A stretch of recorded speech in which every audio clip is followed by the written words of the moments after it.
Hello guys, আসসালামু আলাইকুম। সবার কি অবস্থা?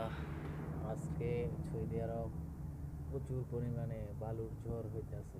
তো দেখেন, একটু আপনাদেরকে এক নজরে দেখাই।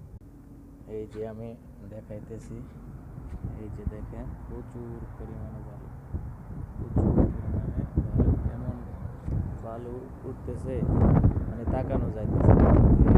রোডের দিকে খেয়াল করলে একটু দেখতে পারবেন, এই যে আমাদের দোকানের দরজাটা পর্যন্ত কি নাড়াচাড়া করতেছে দেখেন। এই যে অনেক বালু উঠতেছে আজকে সৌদি আরব। আমি থাকি এটা আলজুম সাইডে। এই যে দেখেন বালুর অবস্থা। এই যে দেখেন, নিজের চোখে বিশ্বাস না করলে মানে বিশ্বাস হবে না। এই যে দরজাটা এমন পরিমাণে ধাক্কা দিছে, বাতাসে দরজাটা মানে একবারে খুলে গেছে।